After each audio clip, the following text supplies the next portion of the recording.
Merhabalar, bugün yeni bir videoyla beraberiz. Bugün insanlara erkek olmak mı daha zor yoksa kadın olmak mı daha zor diye sorular soracağız. İsterseniz videomuza geçelim. Merhabalar. Merhaba. Bugün size bir sorumuz var. Sorabilir miyiz? Tabii. İsminiz neydi? Amina. Bulut. Sizin nedir? Ayşen. Şimdi bugünkü sorumuz kadın olmak mı zor yoksa erkek olmak mı daha zor? Kadın. Kadın olmak lazım. Neden peki? Çünkü erkeklerin çoğu abaza ve kadınlara hayatı zorlaştıran kişiler onlar. Genel olarak bir yorum yaptın şu an. Daha Genel- açıklarsan.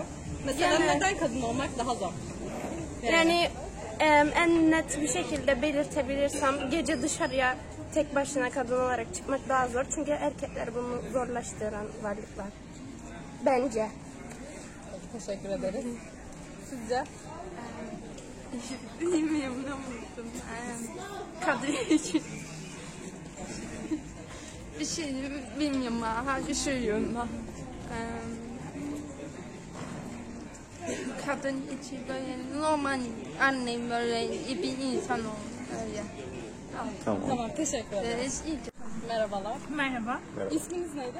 Erdem. Derya. Bugünkü videomuzda kadın olmak mı daha zor yoksa erkek olmak mı daha zor diye sorumuz var. Hanginiz cevaplamak ister ilk önce? Ben cevaplayayım. Erkek olmak da tabii ki zor ama kadınların üstüne daha yük olduğunu düşünüyorum. Hem ev işleriyle çocuk ve iş dünyasında ayrı bir yükleri olduğunu düşünüyorum. O sebepten dolayı kadın olmak daha zor. Evet. Hayır. Bence erkek olmak daha zor çünkü senin yaptığın işlerin hepsini ben de yapıyorum. Ben de çamaşır yıkıyorum, bulaşık yıkıyorum. Ayrıca bunun üstüne askerliğimiz var. Küçük yaşta sünnet olayı var. Ve biz nafaka almıyoruz ayrıldığımız durumda. Mantıklı. Ama kadın olmak bence daha zor. Hayır. Peki neden yani ortak düşüncede buluşamadığınız nokta nedir? Yani bu erdeme özgü bir şey. Ev işlerine yardım etmiş olması hemen bütün erkeklerin aynı olduğunu düşünmüyorum. Bu sebepten. Doğum yapıyor musunuz? Yapmıyorsunuz. Hayır. O zaman nafaka almakta haklısınız. Bence de. Teşekkür ederim. Başka söyleyeceğiniz bir şey var mı? Teşekkürler. Merhabalar. Merhaba. İsminiz neydi? Sahil. Şimdi size bir sorumuz var. Kadın olmak mı daha zor yoksa erkek olmak mı daha zor? İkisi de zor. Peki neden? Neden olarak bakarsak kadınların görevleri de kendilerine göre çok zor. Onların da omzunda çok ağır yükler var. Anne olmak, işte hem anne olup hem iş yürütmek hem evine ekmek getirmek. O da zor. Erkek olmak da yani onda da zorluklar var. Şimdi hepsini saymaya başlarsak çok uzun sürer. O zaman O yüzden ikisinin de zorlukları var. ikisinin de zorlukları vardır, evet. O yüzden ikisi de zor yani. Tamam, teşekkür ederiz çok. Rica ederim. Merhabalar. Merhabalar. İsminiz nedir? Ahmet.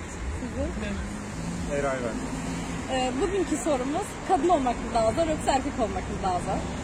Bence kadın olmak daha günümüzde. Neden? Çünkü her şey bekleniyor. Ve hiçbir şey de beklenmiyor aslında. Eskiden her şey beklendiği için çok zordu. Bugün de hiçbir şey beklenmiyor. Kadınlar kendi gücüne sahip olmak istiyor ve haklılar da. O gücü elde etmek zor. Peki edebiliyorlar mı? Yarı yarıya. Peki. Tamam. Sizin Kadın olmak daha zor. neden? Yani her konuda hep onlar çekiyor, önde geliyor. Mesela Genel olarak. genel olarak biraz açabilir misiniz?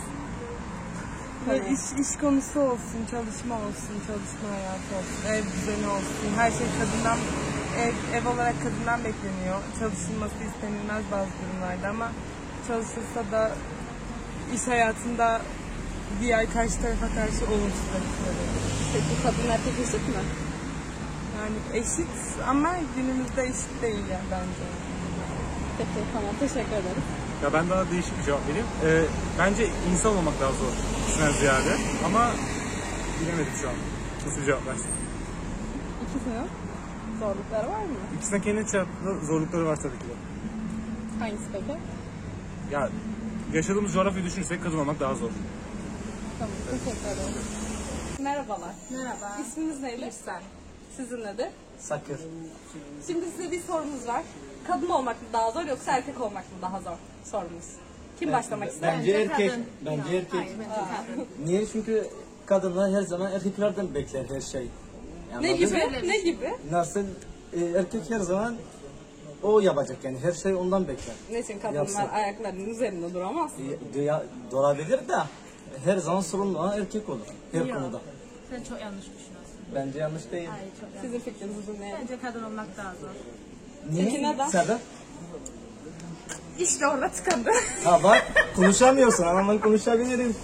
Onu anlatıyorum Ama size. hayır sen şey söylemeye çalışıyorsun. Yani sanki kadınlar tamamen erkeklere bağlıymış gibi. Ama aslında öyle bir şey yok. Biraz da erkeklerin kendini bir sorgulaması lazım. Bence değil. Kadın durduk yere yapmıyordur bence yaptığı Tamam da şeyleri. erkek her zaman erkek yani o bilir bunu Tam yapılacak. kadın da bilir yapılan neyi gereken yapması şeyleri gerektiğini, varmış. neyi yapmaması gerektiğini. Hayır canım. Yok, siz Bazı öyle konularda düşünüyorsunuz. eşit olabilirler ama Tamam, sen kadın olduğun için böyle düşünüyorsun sen de erkek bence. olduğun için böyle düşünüyorsun. Bilmem yani Ama onu ben çözemem daha iyi sanmıyorum. Kadın olmak daha zor. Her konudan daha zor hem de yani. her konuda. Evet. O zaman niye her zaman bütün ağırları erkekin Hayır üstünde tam tersi bütün atılır? Nasıl? ağırları kadın taşıyor yani. Mesela Nereden seni bile taşıyor ya? annen karnında 9 ay taşıyor. Şimdi sen evlendiğinde ev, araba, erkek mi alır? Harcama Kadın da erkek mi kendi öder? ayağının üstünde Yoksa durup kadın? alabilir. Yok, normalde kadınlar evde kalır.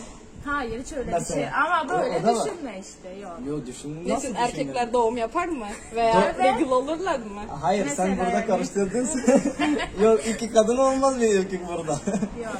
Bak gerçekten mesela her ay düzenli olarak gördükleri hastalığın Tamam. ağrısı, 9 ay şeyin kanında Onların da ağrıları var. Ben onu Sizin tek yaptığınız inkar para ver edemiyorum. elinde tut. Nasıl? Öyledir bu Yok. işte. Yok.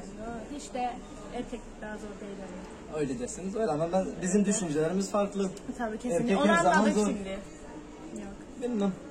Yani bu kadar benim için bu kadar yani. Benim için de bu kadar konu kapanmış. Teşekkür ederim. Tamam çok. biz ne demek? Biraz daha yoksa birbirimizi yol atıyoruz. Aynen öyle. Merhabalar. İsminiz neydi? Selam. Size bir sorumuz var Serap Hanım. Kadın olmak mı daha zor yoksa erkek olmak mı daha zor? Kadın olmak daha zor bence. Neden? Yani çocuk, ondan sonra bir yandan eve bakıyorsun, bir yandan eşinle ilgileniyorsun, bir yandan çocuğa bakmak zorundasın. Erkek olmak da aslında bir kavrama göre zor. Yani hayatın boyunca çalışmak zorundasın. Kadın olmak da şu bakımdan zor, yani ayaklarının üzerinde kendin durmalısın, erkeğe muhtaç kalmamak için. Sürekli yani çalışman lazım. Bir yandan çocuğa bakman lazım. Ev işi, temizlik. Ve bizim toplumda kadınlara öncelik verilmediği için, eşit davranılmadığı için kadın olmak yani bence daha zor diye düşünüyorum. Teşekkür ederim. Rica ederim. İsminiz neydi? Bugünkü sorunuz kadın olmak mı daha zor yoksa erkek olmak mı daha zor? Yani kadın olmadım ama gördüğüm kadarıyla bu ülkede kadın olmak daha zor. Neden peki? Neden peki? Şimdi dediğim gibi tam kadın olmadığımdan dolayı net bir cevap veremiyorum ama kadının işi hiç bitmez. Mesela benim eşim de çamaşırdır, bulaşıktır, yok çocuktur falandır. Yardımcı olmazsınız. Yardımcı oluruz ama nasıl diyeyim şimdi kadın eldeydi mi başka olur. Mesela yardımcı olurum yaptığım işi beğenmez. Onun için bırakırım. Bazı şeylerde yardımcı olmam yaptığım işi beğenmediği için. Tamam, teşekkür ederiz. Rica ederim. Merhabalar, isminiz neydi? Mahmut Toprak. Bugünkü videomuzda kadın olmak mı daha zor yoksa erkek olmak mı daha zor diye sorumuz var. Ben de bir an korktum böyle zor bir soru soracaksınız diye. Bunların ikisi de aslında zor değil, zor olan insan olmak.